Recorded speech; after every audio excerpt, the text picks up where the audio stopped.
بسم الله الرحمن الرحيم. السلام عليكم ورحمة الله وبركاته. بسم الله والحمد لله والصلاة والسلام على أشرف رسول الله وعلى آله الفائزين برضا الله أما بعد. അള്ളാഹു നമ്മുടെ ഈ സംഗമം സ്വീകരിക്കട്ടെ. നമ്മുടെ പാപങ്ങൾ അള്ളാഹു പുറത്തു തരട്ടെ. രോഗങ്ങൾ അള്ളാഹു ശിഫയാക്കട്ടെ. മരണപ്പെട്ടവരുടെ ഖബർ അള്ളാഹു സന്തോഷത്തിലാക്കട്ടെ. തെറ്റുകുറ്റങ്ങൾ അവർക്ക് നമുക്കും അള്ളാഹു നിരുപാധികം മാപ്പാക്കി തരട്ടെ. നമ്മുടെയും കുടുംബത്തിൻ്റെയും സൃഷ്ട ആയുസ് അള്ളാഹു പൊരുത്തപ്പെട്ട വഴിയിൽ ഇസ്സത്തോടെ സന്തോഷത്തോടെ ദീർഘായുസ്സോടെ കഴിഞ്ഞ് ഈമാൻ സലാമത്തായി മരിക്കാനുള്ള മഹാഭാഗ്യം അള്ളാഹു നമുക്കെല്ലാവർക്കും നൽകട്ടെ. അള്ളാഹുവിൻ്റെ മുന്നിലെ വിചാരണയിൽ രക്ഷപ്പെടാൻ ഒരു മനുഷ്യനെ സംബന്ധിച്ച് ചില സന്ദർഭത്തിൽ ആലോചിച്ച് പോവാറുണ്ട്. ഒരുപാട് ഉണ്ടായിട്ട് കാര്യമില്ല, ഒരൽപ്പം മതി. അത് അള്ളാഹു സ്വീകരിച്ചതാണ് എങ്കിൽ അത് മതി. അണുമണിത്തൂക്കം എന്ന ഖുർആൻ പറഞ്ഞത്. അണുമണിത്തൂക്കം ചെയ്താൽ മതി. അള്ളാഹു കബൂലാക്കി അത് വേണ്ട രീതിയിൽ പരിഗണിച്ചാൽ അത് മതി ഒരാൾക്ക് രക്ഷപ്പെടാൻ എന്ന് പരിശുദ്ധ ഖുർആൻ. രക്ഷപ്പെടാനുള്ള തത്രപ്പാടിലുള്ള ഓട്ടമാണ് നമ്മുടെ ജീവിതം. സത്യവിശ്വാസിയെ സംബന്ധിച്ചിടത്തോളം സ്വർഗത്തിൽ പോവാൻ ആഗ്രഹിക്കുന്നു എന്നതിൻ്റെ എല്ലാ പ്രകടനങ്ങളുമാണ് ഈ അമലുകളൊക്കെ. വല്ലാത്ത ആഗ്രഹമാണ്, കണ്ടിട്ടില്ലാത്ത എന്നാൽ വിശ്വാസത്തിൻ്റെ കാതലായ ഭാഗമായ സ്വർഗം. അതിൽ പ്രാപിക്കാൻ മഹാന്മാരുടെ ചരിത്രമൊക്കെ കേൾക്കുമ്പോഴും പഠിക്കുമ്പോഴും ഒക്കെ നമ്മളെത്ര അകലെയാ നിൽക്കുന്നത് സ്വർഗത്തിൽ നിന്ന്. ഇനി കുറഞ്ഞ സമയമേ ഉള്ളൂ ജീവിച്ചു തീരാൻ. അതിനുള്ളിൽ അവിടേക്ക് എത്തണം എന്നുള്ളതാണ്. മഹാനായ മൻസൂർ ബിൻ സക്കീർ റളിയല്ലാഹു അൻഹു എന്ന മഹാനായ ഒരു സൂഫി അള്ളാഹുവിൻ്റെ പൊരുത്തത്തിലായി ജീവിച്ച് മരിക്കാൻ ആഗ്രഹിച്ച് ജീവിതത്തിൻ്റെ എല്ലാ നിമിഷങ്ങളിലും ഇബാദത്തുകൾ കൊണ്ട് ധന്യമായ മഹാപണ്ഡിതനും സൂഫിയുമായ മൻസൂർ ബിൻ സക്കീർ റളിയല്ലാഹു അൻഹു എന്ന മഹാൻ 30 ഹജ്ജ് ചെയ്ത ആളാണ്. ഇന്നത്തെ സൗകര്യങ്ങളില്ലാതെ അദ്ദേഹത്തെ കൊണ്ട് വളരെ ക്ലേശം സഹിച്ച് 30 ഹജ്ജ് ചെയ്യാനുള്ള തൗഫീഖ് അള്ളാഹു നൽകി. 60 വർഷം ആ മഹാനുഭാവൻ റമദാൻ മാസത്തിൽ നോമ്പ് ആസ്വദിച്ചനുഷ്ഠിച്ചു. എങ്ങനെയെങ്കിലും പട്ടിണി കിടക്കല്ല ചെയ്തത്. 60 റമദാൻ, അതായത് 60 വർഷം റമദാനിലെ നോമ്പ് ആസ്വദിച്ച് അനുഷ്ഠിച്ചു. മഹാനവറുകൾക്ക് അല്ലാത്ത ദിവസങ്ങളിലും സുന്നത്ത് നോമ്പുകളൊക്കെ യഥേഷ്ടം ഉണ്ടായിരുന്നു. മൻസൂർ ബിൻ സക്കീർ റളിയല്ലാഹു അൻഹു എന്ന് പറയുന്ന മഹാനായ സൂഫി സുന്നത്ത് നോമ്പായാലും ഫർദ് നോമ്പായാലും നോമ്പ് എടുത്തിട്ടുള്ള രാത്രികൾ മുഴുവനും ഉറങ്ങാതെ ഹയാത്താക്കുകയാണ്, ഇബാദത്ത് കൊണ്ട് ഹയാത്താക്കുകയാണ്. മഹാനവറുകൾ വഫാത്തായി. മഹാനവറുകൾ 70 വയസ്സാണ് ജീവിച്ചത്. മഹാനവറുകള് 10,000 ദീനാറുകൾ ദാനം ചെയ്ത മഹാനാണ്. മഹാനവറുകള് 40 വർഷം ജിഹാദ് ചെയ്തിട്ടുണ്ട്. ഒരു സന്ദർഭത്തിൽ 40 വർഷം അദ്ദേഹം ജിഹാദിന്റെ മാർഗത്തിൽ ഉണ്ടാവേണ്ടി വന്നിട്ടുണ്ട്. മരണപ്പെട്ട് കഴിഞ്ഞപ്പോൾ മഹാനവറുകളെ അല്ലാഹു റബ്ബുൽ ഇസ്സത്ത് കുടുംബത്തിലെ ചില വേണ്ടപ്പെട്ടവർക്ക് സ്വപ്നത്തിൽ കാണിച്ചു. അദ്ദേഹത്തിന്റെ പ്രധാന ശിഷ്യന്മാരിൽ ചിലരെ സ്വപ്നത്തിൽ കാണിച്ചു. മൻസൂർ ബിൻ സക്കീർ റളിയല്ലാഹു അൻഹു എന്ന മഹാനായ മനുഷ്യനെ സ്വപ്നത്തിൽ കണ്ടപ്പോൾ അല്ലാഹു റബ്ബുൽ ഇസ്സത്ത് അദ്ദേഹത്തിന്റെ മരണശേഷം അദ്ദേഹത്തെ എങ്ങനെ സ്വീകരിച്ചു, കൈകാര്യം ചെയ്തു എന്ന ചോദ്യം സ്വാഭാവികമായും സ്വപ്നത്തിൽ കണ്ടവർ അദ്ദേഹത്തോട് ചോദിച്ചിരുന്നു. മൻസൂർ ബിൻ സക്കീർ റളിയല്ലാഹു അൻഹു എന്ന് പറയുന്ന വലിയ മഹാൻ ഇത്രയും ഇബാദത്ത് ചെയ്ത് 30 ഹജ്ജ്, 60 വർഷം റമദാൻ ആസ്വദിച്ച് നോമ്പ്, 10,000 ദീനാറുകൾ സദഖ, ഹയാത്താക്കി രാവുകൾ എത്രയോ വർഷങ്ങളോളം, ഇതെല്ലാം ഉണ്ടായിട്ടും 40 വർഷത്തെ ജിഹാദ് അടക്കമുള്ള കാര്യങ്ങൾ ചെയ്തിട്ടും മഹാനവറുകളെ കുറിച്ച് വലിയ സങ്കല്പത്തിൽ നിൽക്കുന്ന ആ അവസ്ഥയിലുള്ള ആളുകൾക്ക് സ്വപ്നം കണ്ടപ്പോൾ അവരദ്ദേഹത്തോട് ചോദിച്ചു, അല്ല തങ്ങളെ, ഞങ്ങള് ചോദിക്കട്ടെ, അള്ളാഹു അങ്ങയെ എങ്ങനെയാണ് കണ്ടുമുട്ടിയത്? അള്ളാഹുവിനെ അങ്ങ് എങ്ങനെയാണ് കണ്ടുമുട്ടിയത്? പറഞ്ഞു, ഞാൻ ഇത്രയും അമല് ചെയ്തിട്ട് ഒരു നിലക്കെന്റെ മനസ്സിൽ ഒരു നിഫാഖിന്റെ ലാഞ്ചന പോലും ഇല്ലാതെ ഞാൻ ഇത്രയും അമല് ചെയ്തിട്ട് ഒന്നും അവിടെ സ്വീകരിച്ചതായി ഞാൻ കണ്ടില്ല. എൻ്റെ ഈ അമലുകൾ കൊണ്ട് എനിക്ക് സ്വർഗം കിട്ടാനുള്ള ഒന്നും അവിടെ യോഗ്യതയിൽ ഞാൻ കണ്ടതേ ഇല്ല. എല്ലാം ഇവിടെ നിന്ന് ചെയ്തു, പക്ഷെ അവിടെ ചെന്ന് നോക്കിയപ്പോൾ അക്കൗണ്ടിൽ ഇട്ടതാണ്, പക്ഷെ പാസ്ബുക്ക് അടിച്ചു വന്നപ്പോൾ അതിൽ കാണുന്നില്ല. ഞാൻ അങ്ങനെ അള്ളാഹുവിൻ്റെ മുന്നിൽ യാചിച്ചു, എൻ്റെ ഈ അമലുകളിൽ നീ സ്വീകരിച്ചതായി ഞാൻ കാണുന്നില്ലല്ലോ. അള്ളാഹു പറഞ്ഞു, വിഷമിക്കേണ്ട, അങ്ങ് സ്വർഗാവകാശിയാണ്. സ്വപ്നത്തിൽ ആഗതനായ മൻസൂർ ബിൻ സക്കീർ റളിയല്ലാഹു അൻഹു പറയുകയാണ്, ഞാൻ സ്വർഗാവകാശിയാണെന്ന് അള്ളാഹു എനിക്ക് അറിയിപ്പ് തന്നു, പക്ഷെ ചെയ്ത അമലൊന്നും സ്വീകരിച്ചതായി കാണുന്നില്ല. അപ്പോ എനിക്ക് സ്വർഗത്തിൽ പോകാൻ എന്താണ് നീ കാരണമാക്കിയതെന്ന് ചോദിച്ചപ്പോൾ അള്ളാഹു മഹാനവറുകളോട് പറഞ്ഞു, നിങ്ങൾ ജനങ്ങൾ സഞ്ചരിക്കാൻ ക്ലേശപ്പെട്ടിരുന്ന ഒരു വഴിയുണ്ട്, ആ റോഡ് നിങ്ങളുടെ വീട്ടിലെ തൂമ്പ കൊണ്ട് കൈക്കോട്ട് കൊണ്ട് വൃത്തിയാക്കി ജനങ്ങൾക്ക് നടക്കാനുള്ള യോഗ്യത ഉണ്ടാക്കി കൊടുത്തു. ഇത് ജനങ്ങൾക്ക് അതിൽ നടന്നുപോയ ആളുകൾക്ക് സന്തോഷം കൊടുത്തു. ജനങ്ങൾ സന്തോഷിച്ച ആ ഒരൊറ്റ പ്രവൃത്തിയാണ് നിങ്ങളെ സ്വർഗത്തിലെത്തിച്ചതെന്ന് അള്ളാഹു മഹാനവറുകളോട് അറിയിച്ചതായി ആ മഹാനെ കാണാൻ ഭാഗ്യം കിട്ടിയ ആളുകളോട് മഹാനവറുകൾ സ്വപ്നത്തിൽ പറഞ്ഞു. അപ്പൊ നമ്മൾ കാണുന്നതല്ല നമ്മുടെ വിജയം. അള്ളാഹു വിജയം തരട്ടെ. പിന്നെ നമുക്ക് എന്ത് കഴിയും? വിജയിക്കാൻ എങ്ങനെയൊക്കെ ചെയ്തു നോക്കാം. അള്ളാഹുവിന്റെ ഔദാര്യമാണ് നമ്മൾ വിജയിക്കുക എന്നത്. അള്ളാഹുവിന്റെ മുന്നിൽ ഏതാ സ്വീകരിക്കാന്ന് പറയാൻ പറ്റില്ല. വിജയിക്കുമെന്ന് ഉറപ്പുള്ള അമ്പിയാക്കൾ പോലും വിജയിപ്പിക്കണേന്ന് ദുആ ചെയ്തത്. വിജയിക്കുമെന്ന് ഉറപ്പുള്ള അമ്പിയാക്കൾ പോലും അള്ളാഹുവെ വിജയിപ്പിക്കണേന്ന് ദുആ ചെയ്തത്. ചില നബിമാര് ദ്വാരുന്നത് അത്ഭുതപ്പെടും. വിജയിച്ചവരുടെ കൂടെ ചേർക്കണേന്നാ, എന്നെ വിജയിപ്പിക്കണേന്നല്ല. ഞാൻ എന്തായാലും തോക്കും ഉറപ്പാ, എന്നാലും വിജയിക്കുന്നവരുടെ കൂടെ ചേർത്ത് എന്നെ കടത്തി വിടണേ. നബിയുല്ലാഹി യൂസുഫ് അലൈഹിസ്സലാം. അത് വലിയൊരു കാര്യം, അള്ളാഹുവിന്റെ അടുക്കൽ വിജയിക്കാന്നുള്ളത്. ഒരു ദിവസം അതേക്കുറിച്ച് ആലോചിക്കാൻ നമുക്ക് പറ്റണില്ല എന്നുള്ളത്. അത്രയും നമ്മൾ അതപ്പതിച്ചിട്ടുണ്ട്. ഞാൻ ഈ കോലത്തിൽ ഞാൻ ജീവിച്ച ഇനി എത്ര നാൾ ജീവിക്കാനുണ്ടോ? ഇനിയിപ്പോൾ നാളെ നന്നാവാന്ന് ഓർത്താൽ നാളെ എനിക്ക് ജീവിക്കാൻ പറ്റുമോ? അങ്ങനെ ഒരു ദിവസം നമ്മുടെ നാളത്തെ കുറിച്ചുള്ള വിചാരണ നമുക്ക് സാധിക്കുന്നില്ല. കാരണം നമ്മുടെ മനസ്സ് വേറെ തിരക്കുകളിലാണ്. നമ്മുടെ തിരക്കെപ്പോഴാ തീരാന്നറിയോ? തിരക്കെപ്പോഴാ തീരാ? സാധാരണ പറയാറുണ്ടല്ലോ, വീടൊന്ന് ഒതുക്കണം, വീട്ടില് എല്ലാം ഒന്ന് സെറ്റ് ചെയ്യണം, ആ മാറാലേക്ക് ഒന്ന് അടിക്കണം, അങ്ങനെ ചെയ്യണം, ഇങ്ങനെ ചെയ്യണം. എപ്പോഴാ? അതാ നോമ്പും പെരുന്നാളും വന്നതിന് മുമ്പായിട്ട്, അല്ലെങ്കിൽ ബറാത്തിന് മുമ്പ് ഒരു ഒരുക്കലാണ്, ഒരു ഒതുക്കലാണ്. അല്ലെങ്കിലോ കുത്തഴിഞ്ഞ് കിടക്കുന്ന ചില കാര്യങ്ങൾ, അവിടെ പോവാണ്ട് ഇവിടെ പോവാണ്ട്, ഇതൊന്നും തീർന്നിട്ടില്ലെങ്കിൽ എന്നാ എപ്പോഴാ സമയം, എപ്പോഴത് തീർക്കാം? അതിപ്പോ ഇൻഷാ അല്ലാഹ് അടുത്ത പ്രാവശ്യം ലീവ് തീരുന്നതിന് മുമ്പായിട്ട്, ഈ വരുന്ന ലീവ് തീരുന്നതിന് മുമ്പായി, വീണ്ടും ഗൾഫിൽ പോകുന്നതിന് മുമ്പായിട്ട് പോകേണ്ടടത്തൊക്കെ പോകണം, കാണേണ്ടവരെ കാണണം, അത് വിഷയം സംസാരിച്ച് തീർക്കണം. ഒക്കെ നമുക്ക് ഇങ്ങനെ സമയം തെറ്റിക്കിടക്കുക എല്ലാ കാര്യവും. അതെപ്പോഴും അതിനൊരു പരിധി വെച്ചിട്ടുണ്ട്. എന്നാൽ ടോട്ടലി നമ്മൾ ദുനിയാവിന്റെ അവസ്ഥ നോക്കിക്കഴിഞ്ഞാൽ നമ്മൾക്ക് ആഖിറത്തിലേക്കുള്ളത് എപ്പോഴാ? നാളെ, മറ്റന്നാള്? എന്തായാലും മോളെ കെട്ടിച്ചിട്ട് ഹജ്ജിനൊക്കെ പോയി നന്നാവണം, അങ്ങനെയും തീരുമാനം എടുക്കുന്ന ആളുകളുണ്ട്. നമ്മൾ ആഖിറത്തിന്റെ കാര്യത്തിൽ ഇങ്ങനെ നീട്ടി വെക്കും. എന്തായാലും തജ്വീദൊക്കെ ഒന്ന് പഠിച്ച് ഖുർആൻ ഓതണമെന്ന് ആഗ്രഹമുണ്ട് ഉസ്താദെ, സമയം കിട്ടിയിട്ടില്ല, ഇൻഷാ അല്ലാഹ് അല്ലേ, അങ്ങനെ അതൊരാഗ്രഹം. അങ്ങനെ പലതും ഉണ്ട്. ഒരു ഉംറക്കൊക്കെ പോകണമെന്നുണ്ട്. ഇപ്പൊ അതായത് ഈ കൊല്ലം നടക്കൂല. നടക്കായിക എന്താ? ഒരു ഹോസ്പിറ്റൽ കേസ് വന്നു കഴിഞ്ഞാൽ നമ്മൾ അതിനു വേണ്ടി പൈസക്ക് വേണ്ടി എന്തെല്ലാം ശ്രമങ്ങൾ നടത്തും. നമ്മൾ ശ്രമിച്ചാൽ നടക്കാവുന്ന കാര്യം ആഖിറത്തിന്റെ കാര്യമാകുമ്പോൾ ഒരു സാവകാശ ബോധം സ്വാഭാവികമായിട്ടും വരും. നമ്മുടെ തിരക്ക് കഴിഞ്ഞിട്ട്, എല്ലാം കഴിഞ്ഞിട്ട് നമുക്ക് കൈ കഴുകാം, ആഖിറത്തിന് വേണ്ടി ഒരുങ്ങിയിരിക്കാം. അങ്ങനെ ഉണ്ട്. ഇത്ര നേരത്തെ സൂഫിയായിട്ട് ഞാൻ അങ്ങനെ ഇരുന്ന് കഴിഞ്ഞാൽ ഒന്നും നടക്കൂല. അങ്ങനെയല്ല.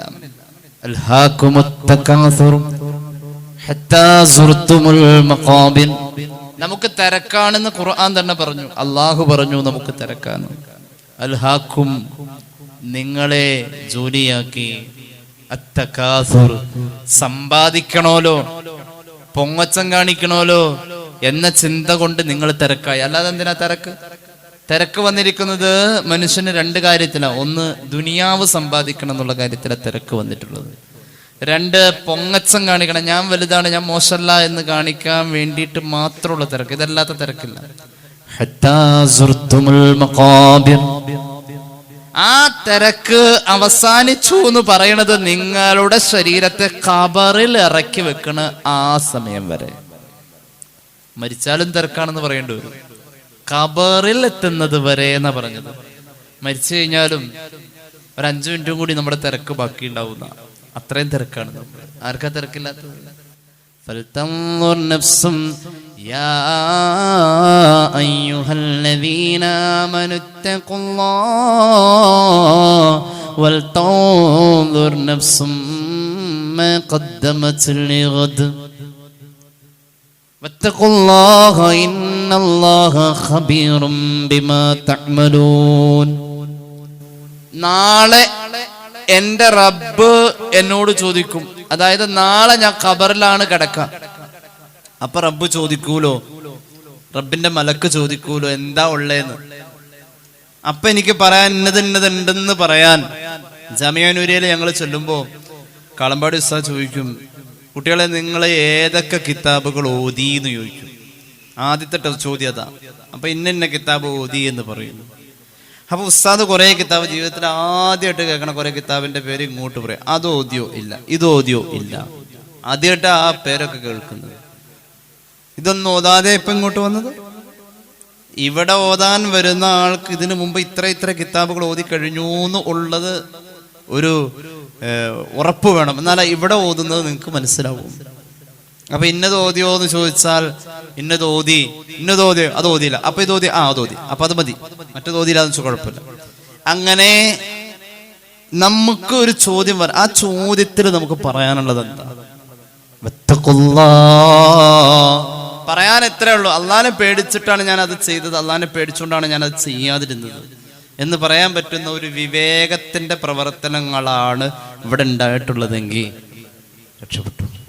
അല്ലാഹു തൗഫീഖ് നൽകട്ടെ. ഇന്നല്ലാഹ ഖബീറും ബിമാ തഅമലൂൻ.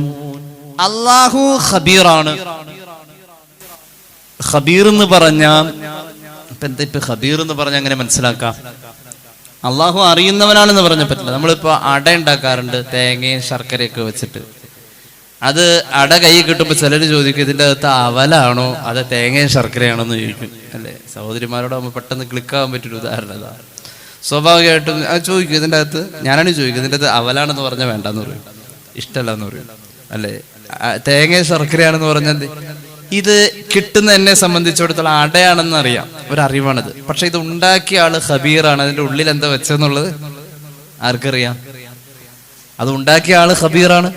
ഉള്ളിലുള്ളതും അറിയാം, ഇത് ഏത് കടയിൽ നിന്ന് വാങ്ങിയ പൊടിയാണെന്ന് അറിയാം, എല്ലാവരും ഡീറ്റെയിൽ ആയിട്ട് അറിയാം. ഉള്ളിലുള്ളതും അറിയാം, പുറത്തുള്ളതും അറിയാം. ഉള്ളിലുള്ളത് അറിയാം ആർക്ക്? ഉള്ളിലുള്ളത് അള്ളാഹുവിന് അറിയാം എന്താണെന്ന്. നമ്മൾ എത്ര ഒളിച്ചു വെച്ചാലും ഉള്ളിലുള്ളത് അവൻ അറിയാം. വലാ തകൂനു കല്ലദീന നസുല്ലാഹ്. അല്ലാഹനെ മറന്ന് ജീവിക്കുന്ന ആളുകളുണ്ട്, അവരാവല്ലേ നിങ്ങൾ എന്നല്ല, അവരെ പോലെ ആവല്ലേ. അവരോളാവണ്ട, അവരെ പോലെ. കണ്ട തോന്നുന്നു നിങ്ങൾ അല്ലാഹനെ മറന്നാ ജീവിക്കണത്, കണ്ട തോന്നുള്ളൂ. കാരണം പോലെയാണ്.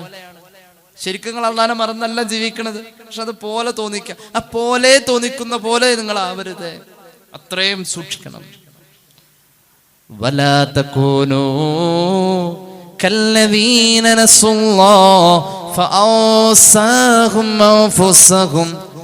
അങ്ങനെ അല്ലാഹനെ മറന്നവരെ പോലെ നിങ്ങൾ ജീവിച്ചാൽ നിങ്ങൾക്ക് നന്മ ചെയ്യാൻ പറ്റൂല. അത് നമുക്ക് ബോധ്യമായ എപ്പോഴാ? കൊറോണ വന്നു കഴിഞ്ഞപ്പോ ഹജ്ജിന് പോവാനും മറ്റുമൊക്കെ ഉള്ള സൗകര്യങ്ങള് ഇല്ലാതെ പോയപ്പോ ഒരു സഹോദരന്റെ വർത്താനം കേട്ട് ഞാൻ സങ്കടപ്പെട്ടു പോയി. അദ്ദേഹം പറഞ്ഞു, ഞാൻ കുറെ കാലം സൗദിയിലുണ്ടായതാണ്, അവിടുന്ന് ഹജ്ജിന് പോവാന്ന് തീരുമാനിച്ചു. അന്ന് പിന്നെ അടുത്ത കൊല്ലാവട്ടെ. അവസാനം എന്റെ വിസ അടിക്കുന്ന പ്രായം തെറ്റി, പിന്നെ നാട്ടിലേക്ക് വരാൻ നിർബന്ധിതനായി. അപ്പൊ എനിക്ക് അത്രയും വർഷം അവിടെ ഉണ്ടായിട്ട് ഹജ്ജിന് പോവാം, ഞാൻ പിന്നെ ഓരോ വർഷം നീട്ടിവെച്ചു. നാട്ടിൽ വന്നു കഴിഞ്ഞപ്പോ നെറുക്കെടുപ്പായി. 70 വയസ്സ് കഴിഞ്ഞാലേ വേഗം കിട്ടൂ എന്നൊരവസ്ഥയൊക്കെ വന്നു. അങ്ങനെ എല്ലാം പിന്നെയും ഒരു സാവകാശം തോന്നി. ഇന്ന് അങ്ങനെ ആവട്ടെ എന്ന് ഓർത്തു. ഏതാണ്ട് ആ വയസ്സിനോട് അടുത്ത് വന്നപ്പോ, ഏതായാലും ആ വയസ്സ് കടക്കുന്നൊരു സമയമായപ്പോ കൊറോണ കഴിഞ്ഞ ശേഷം ഒരു അവസരം കിട്ടി. അന്നേരം 70 കഴിഞ്ഞവർക്ക് അവിടെ പറ്റൂല. ഞാൻ എൻ്റെ വിസ അടിച്ച ശേഷം റിട്ടേൺ ടിക്കറ്റിന്റെ തലേന്നാണ് എനിക്ക് മദീനയെന്ന് റിട്ടേൺ ടിക്കറ്റിന്റെ തലേന്നാണ് എനിക്ക് 70 വയസ്സ്. എൻ്റെ പാസ്പോർട്ട് ഡേറ്റ് അനുസരിച്ച് എനിക്ക് 70 വയസ്സ് അവിടുന്ന് പോരുന്നതിന്റെ തലേന്നാവുള്ളൂ. അങ്ങനെ ഒരു തലേ ദിവസം മണിക്കൂറുകൾക്കുള്ളിൽ 70 വയസ്സാവും. അവിടുന്ന് പോന്നിട്ടുണ്ടാവില്ല. റിട്ടേൺ ടിക്കറ്റും കൂടി ഉൾപ്പെടെയുള്ള ഹജ്ജിന്റെ കാര്യം വരാം. അങ്ങനെ എനിക്ക് ആ കൊല്ലം പോകാൻ പറ്റിയില്ല. ഒന്ന് ആലോചിച്ച് നോക്കണേ. അള്ളാഹു തൗഫീഖ് നൽകട്ടെ. പിന്നെ ആവട്ടെ എന്ന് വെച്ചൊരു നന്മയെ പിന്തിപ്പിച്ചാൽ കിട്ടൂല. കൊറോണ വന്നപ്പോൾ ഒരുപാട് ഹജ്ജ് ഫറദായ ആളുകൾ മരിച്ചു പോയിട്ടുണ്ട്. അള്ളാഹു പുറത്തു കൊടുക്കട്ടെ. അത് അള്ളാഹു സാധ്യമാക്കി കൊടുക്കട്ടെ. ഒരുപാട് ആഗ്രഹിച്ചു. കൊറോണ വന്നപ്പോ ജമാഅത്തായിട്ടൊന്ന് നിസ്കരിക്കാൻ പോലീസുകാർ പിടിച്ചിട്ടുണ്ട്. അല്ലെ, ഉളുഹിയ്യത്തിന്റെ പങ്കാളിത്തം, എന്തെല്ലാം കാര്യങ്ങൾ നമ്മൾ ജമാഅത്തായി നടത്തിയോ അതൊക്കെ മനുഷ്യൻ ആഗ്രഹിച്ചു പോയൊരു സമയമുണ്ട്. എത്ര ജുമാഅകൾ. فأوصاهم أنفسهم أولئك هم الفاسقون لا يستوي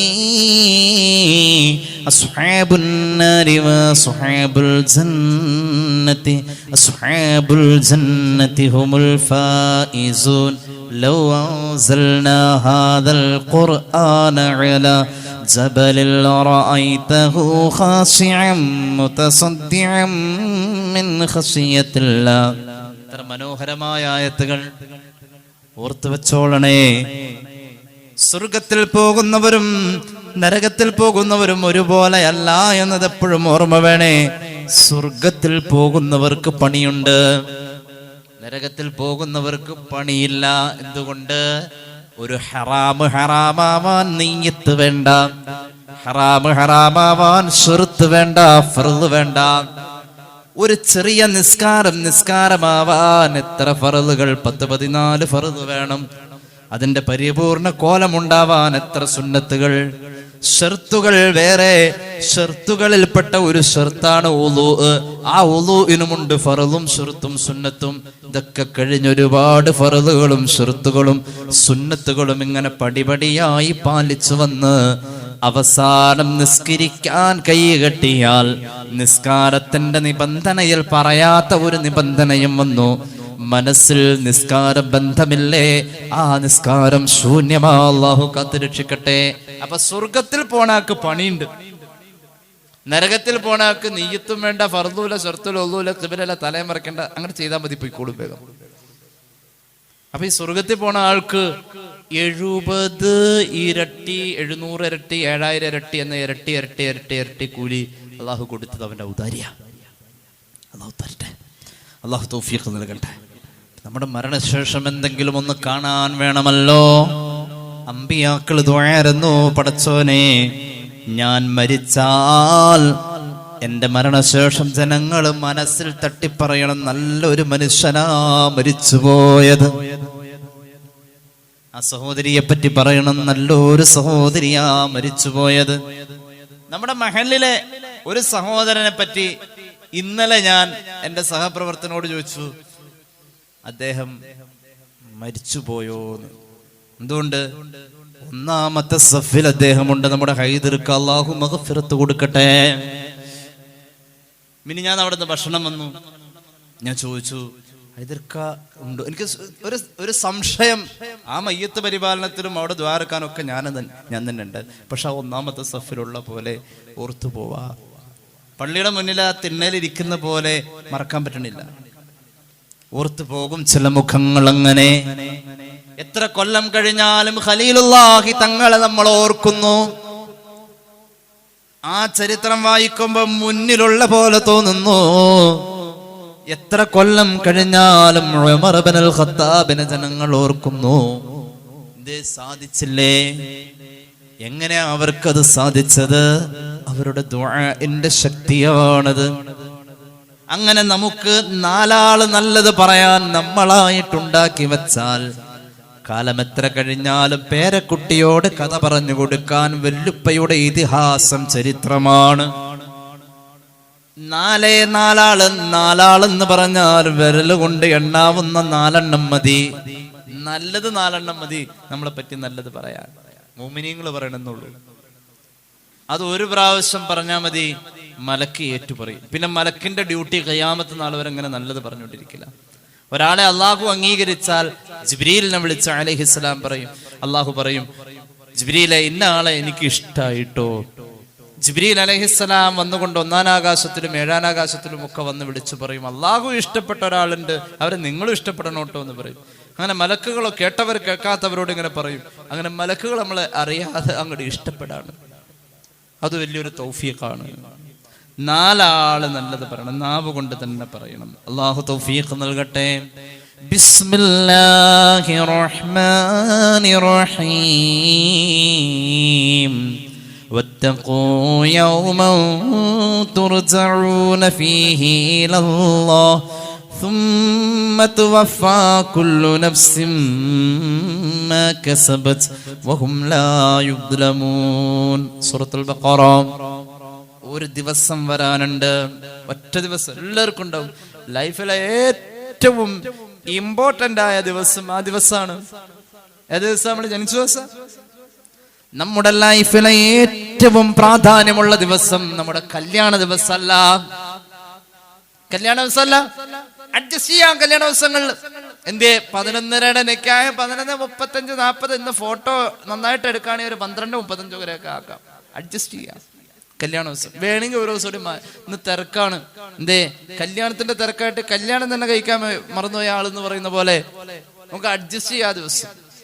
ജനിച്ച ദിവസം ഇപ്പൊ എന്തോന്നപ്പോ നമ്മൾ ആ മലങ്കടപ്പിൽ എന്താ ചെയ്യാനുള്ള? ഒന്നും ചെയ്യാനുള്ള. കാലിട്ട് കുറച്ചേരം കടിക്കുക, കുറച്ചേരം കരയുക, കൂടെ ഉള്ളവർ അടങ്ങാറാക്കുക, ഉറക്കം കളയുക എന്നല്ലാതെ അന്ന് പ്രത്യേക പണിയൊന്നും നമുക്ക് അന്നില്ല. പക്ഷെ മരണോത്സവം ഒരു നിലക്ക് നമുക്ക് പറ്റില്ല. എന്തുകൊണ്ട്?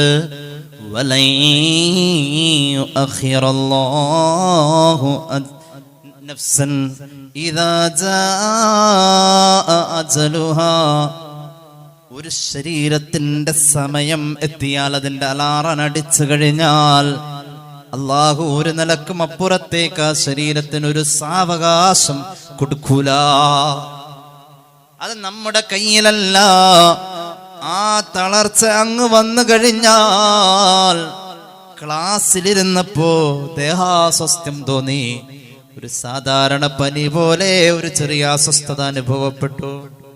വീട്ടിൽ വന്നു, ചികിത്സക്ക് വേണ്ടി ഏറ്റവും പ്രാഥമികമായ ആവശ്യങ്ങളിലേക്ക് തൊട്ടടുത്ത ക്ലിനിക്കിലോ മറ്റോ ചെറിയ ആശുപത്രിയിൽ ചെന്നു. അവര് പറഞ്ഞു നിർബന്ധമായും ബ്ലഡ് പരിശോധിക്കണം. ബ്ലഡ് പരിശോധിക്കാൻ തീരുമാനിച്ചു. 17 വയസ്സുള്ള ഒരു പൊന്നുമോളുടെ കാര്യ പറഞ്ഞത്. വേഗം മാസ്റ്റർ മെഡിസിറ്റിയിലേക്ക് പോയിക്കോളൂ, അങ്ങോട്ട് റെഫർ ചെയ്തു. സുബ്ഹാനല്ലാഹ്, ബ്ലഡ് ക്യാൻസർ ആണ്. അല്ലാഹു ശിഫാ നൽകട്ടെ. ഒരു അവധി അല്ലാഹു നിശ്ചയിച്ചാൽ ആ അവധിയിലേക്ക് എത്തുമ്പോ പിന്നെ അവിടെ അഡ്ജസ്റ്റ് ചെയ്യൽ നടക്കൂല. എന്തുകൊണ്ട്? ഇസ്രായീൽ അലൈഹിസ്സലാമിനെ കാണുമ്പോ പേടിച്ചു പോവാ. പേടിക്കാൻ കാരണമുണ്ട്. കൈശൂന്യമാ. നമ്മളൊരു യാത്രയിലാണെന്ന് വെക്കാം. യാത്രയിൽ ആവശ്യമായ ചിലവിനുള്ളത് നമ്മുടെ കയ്യിലുണ്ടെന്ന് വെക്കാം. നമുക്ക് ആ യാത്രയിൽ ഒറ്റയ്ക്കാണ് എന്ന ബോധ്യവും ഉണ്ടെന്ന് വെക്കാം. ആ യാത്ര ഒരു വിജനമായ അപരിചിതമായ ഭാഗത്താണെന്ന് വെക്കാം. അപകടം നിറഞ്ഞോടത്തുനിന്ന് എത്രയും പെട്ടെന്ന് വണ്ടി കിട്ടിയാൽ നാട്ടിലെത്താം. നാട്ടിലെത്തിയാലേ സമാധാനാവൂ. അങ്ങനത്തെ ഒരവസ്ഥയില് നമ്മുടെ കയ്യിലുള്ളത് നഷ്ടപ്പെട്ടു എന്ന് പറഞ്ഞാൽ നമുക്ക് അന്നേരം തോന്നുന്ന ആ ടെൻഷൻ. ഈ ഉംറക്കൊക്കെ കൂടെ വരുന്ന സഹോദരങ്ങൾ, ഇത്തിരി പ്രായമുള്ള സഹോദരിമാരൊക്കെ ആ ഫ്ലൈറ്റിൽ കയറുന്നതിന് മുമ്പ് ഒരു മൂത്രമൊഴിക്കൽ പരിപാടി ഉണ്ട്. കാരണം പേടിച്ചിട്ടാണ്, വേറൊന്നുമല്ല. കുറെ നേരം അങ്ങോട്ടും ഇങ്ങോട്ടൊക്കെ നടന്ന് ഈ AC-യുടെ തണുപ്പ്, എയർപോർട്ടിന്റെ അകത്ത് ആ കൂളിംഗ് ഒക്കെ കൊണ്ടു കഴിഞ്ഞപ്പോൾ മൂത്രമൊഴിക്കാൻ പറ്റും. ആ പോണ പോക്കിന് പാസ്പോർട്ട് കൊണ്ടുപോയി അവിടെ എവിടെയും വെക്കും. പിന്നെ അത് അന്വേഷിച്ചെടുക്കണം. അമീറിന്റെ പണി. ടെൻഷനാണ്. അമീറിനും ടെൻഷനാണ്, കൂടെ ഉള്ളവർക്കും ടെൻഷനാണ്. എല്ലാം കഴിഞ്ഞ് ഈ പാസ്പോർട്ട് കൊണ്ടുപോയി നശിപ്പിച്ച് കളഞ്ഞിട്ട് അവിടെ കൊണ്ടുപോയി മൂത്രപ്പുരയെന്ന് സാധാരണ കാണാതെ പോകുന്നത് കിട്ടുന്നത്.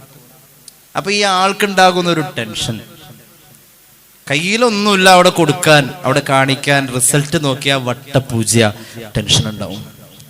ആ ടെൻഷൻ ഒരു മനുഷ്യനെ സംബന്ധിച്ചിടത്തോളം ആ ടെൻഷൻ ഉണ്ടാവുന്ന ദിവസമേതോ അന്ന് അവന്റെ ശരീരത്തിൽ അന്ന് മാത്രം അതിനു മുമ്പ് വരാത്ത ഒരു വിയർപ്പ് വരുന്ന ദിവസം.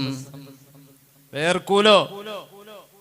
അന്ന് മാത്രം വരുന്ന വിയർപ്പ് അത് ആ ശരീരത്തിൽ ഒറ്റ പ്രാവശ്യം വരൂ, അത് അന്നേ വരൂ.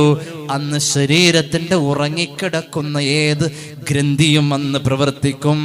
അന്ന് അവന്റെ നെഞ്ചിനുണ്ടായ മിടിപ്പ് അതിനു മുമ്പ് ഉണ്ടായിട്ടില്ല. വല്ലാത്ത കിതപ്പായിരിക്കും. അന്ന് അവന്റെ ഉമിനീര് വറ്റിയ പോലെ ഒരിക്കലും വറ്റിയിട്ടില്ല. അന്ന് അവന്റെ നാവ് കുഴഞ്ഞു പോയ പോലെ ഒരിക്കലും അതിനു മുമ്പ് കുഴഞ്ഞിട്ടില്ല. അന്നത്തെ ടെൻഷൻ പോലത്തെ ഒരു ടെൻഷൻ ഒരു ശരീരത്തിൽ ഒരു പ്രാവശ്യം ഉണ്ടാവൂ, അത് ഒരു ദിവസമേ ഉണ്ടാവൂ. ആ ദിവസത്തെ നിങ്ങൾ ഓർക്കണം, സൂക്ഷിക്കണം എന്ന് പരിശുദ്ധ ഖുർആൻ. ആ ഒരു ദിവസം വത്തഖൂ യൗമൻ തുർജഊന ഫീഹി ഇലല്ലാഹ്, അല്ലാഹുവിലേക്ക് നിങ്ങളെ മടക്കപ്പെടുന്നത് ആ ദിവസം നിങ്ങൾ അല്ലാഹുവിലേക്ക് മടക്കാം. മിൻഹാ ഖലഖനാകും വഫീഹാ നുഈദുകും വമിൻഹാ നുഖ്രിജുകും താറത്തൻ ഉഖ്റാ. അല്ലേ എപ്പോഴാ പറയണത്? ആദ്യത്തെ പിടി മണ്ണ് വാരിയിട്ട് ഖബറിലേക്ക്, ഖബറിന്റെ ചുറ്റുമുള്ളവരെങ്ങനെ ഇടാറുണ്ട്. ആദ്യത്തെ പിടിമണ്ണ് വാരിയിടുമ്പോ പറയും മിൻഹാ ഖലഖനാകും, എന്റെ കയ്യിലുള്ള ഈ മണ്ണിൽ നിന്നാണ് നമ്മെ അല്ലാഹു പടച്ചത്. വഫീഹാ നുഈദുകും, അതിലേക്ക് നിങ്ങളെ മടക്കപ്പെടുന്നു. വമിൻഹാ നുഖ്രിജുകും താറത്തൻ ഉഖ്റാ, ഇതിൽ നിന്ന് തന്നെയാ രണ്ടാമത് നിങ്ങൾക്കൊരു പുനർജീവിതം എന്ന് പരിശുദ്ധ ഖുർആൻ. ഇരയിന്മേൽ കണ്ണീരതും ചേർത്ത് മണ്ണതിനാലെ അടവാക്കും വിടവിലെ ബാറിലെ കനമേറും മീസാൻ കല്ലും മണ്ണും അതിന്മീതെ മറമാടും ഖബർ ബഹു ജോറിലേ പരം വിധിച്ചുമായിട്ട് ചുങ്കിൽ നടക്കുന്ന സുജാഅത്ത് നമുക്കുണ്ട് നാട്ടിലെ. കഥയെന്തെന്നറിവുണ്ടോ നാളെ കിടക്കുന്ന ഖബറെന്ന ഭയങ്കര വീട്ടിലെ. ഇതൊരു വരിയാണത്, തിരൂരങ്ങാടിക്കാരന്റെ വരിയാണിത്. AV മുഹമ്മദ് സാഹിബ് പാടിയതാണെന്നാണ് എനിക്ക് തോന്നുന്നത്, അല്ലേ? അല്ലാഹു മഗ്ഫിറത്ത് കൊടുക്കട്ടെ. വല്ലാത്തൊരു വരിയാണത്. അങ്ങനത്തെ ഒരു ദിവസം ഉണ്ട്, അത് പേടിച്ചോളണേ. ഭയങ്കര. അന്നത്തേക്ക് എന്താ ഉള്ളത്? ഒന്നുമില്ല. എന്നിട്ട് അള്ളാന്റെ അടുത്ത് ചെല്ലുമ്പോൾ ചെയ്തതൊക്കെ അവിടെ ബ്ലൂട്ടിക്ക് വീണിട്ടുണ്ടെങ്കിൽ അള്ളാഹു അതിനൊക്കെ കൂലി തരും എന്ന് ഖുർആൻ. ഇതെപ്പോഴും നമ്മൾ ഇല്ലെങ്കിലും നമ്മൾ ഓർമ്മപ്പെടുത്തുന്ന ആയത്തുകളുണ്ട്. ബിസ്മില്ലാഹിർ റഹ്മാനിർ റഹീം.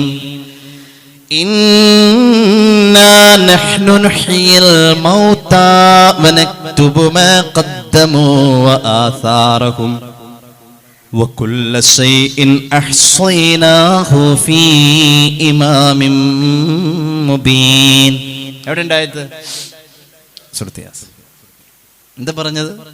ഇന്നാ നഹ്നു നുഹ്യിൽ മൗതാ, മരിച്ച് ഖബറിൽ കിടക്കുന്നവരെ, മരണപ്പെട്ടു പോയവരെ നാം ജീവിപ്പിക്കുന്നു. വനക്തുബു മാ ഖദ്ദമൂ, അവർ മരിച്ചു പോകുന്നതിന് മുമ്പ് ചെയ്തു വെച്ച സൽക്കർമ്മങ്ങളെ നാം രേഖപ്പെടുത്തിയും വെച്ചിരിക്കുന്നു. നമ്മെ തന്നെ ഏൽപ്പിച്ചിട്ടില്ല അത് രേഖപ്പെടുത്താൻ. വീഴ്ച വരും, വീഴ്ച വരാൻ പാടില്ല. അതിന് അല്ലാഹു വീഴ്ച വരാത്ത മലക്കുകളെ ഏൽപ്പിച്ചു. ചെയ്തതും മറ്റുള്ളവർക്ക് തന്റെ ശേഷം ചെയ്യാൻ വേണ്ടി അവനായി പ്രചോദനം കൊടുത്ത് ഒരുക്കി വെച്ച മരണശേഷം അവന്റെ ഖബറിലേക്ക് ഒഴുകിയെത്തുന്നതുമായ പ്രതിഫലത്തിന്റെ സൗകര്യവും ഞാൻ എഴുതി വെച്ചിട്ടുണ്ട്. മനസ്സിലായില്ല? നമ്മൾ ചെയ്തത് മാത്രല്ല, ആസാറകും നമ്മളായിട്ട് പഠിപ്പിച്ചു വെച്ചത് നമ്മുടെ മരണശേഷം ആരെങ്കിലും ചെയ്തുകൊണ്ടിരിക്കുകയാണെങ്കിൽ അതും നമുക്ക് കിട്ടും. അങ്ങനെയാ പറഞ്ഞു. അങ്ങനെയുണ്ട്.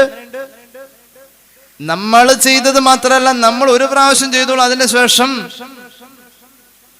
നമ്മുടെ ശേഷം ഇപ്പൊ നമ്മളൊക്കെ പറയാറുണ്ട് 100 സ്വലാത്ത് ചെല്ലാൻ പറഞ്ഞ് വല്ല വയലിന്റെ സദസ്സിലൊക്കെ ആരോടെങ്കിലും ഒക്കെ ഇങ്ങനെ പറയും, ആൾക്കാർ കൈ പോക്കും, കുറെ പേരൊക്കെ ചൊല്ലും.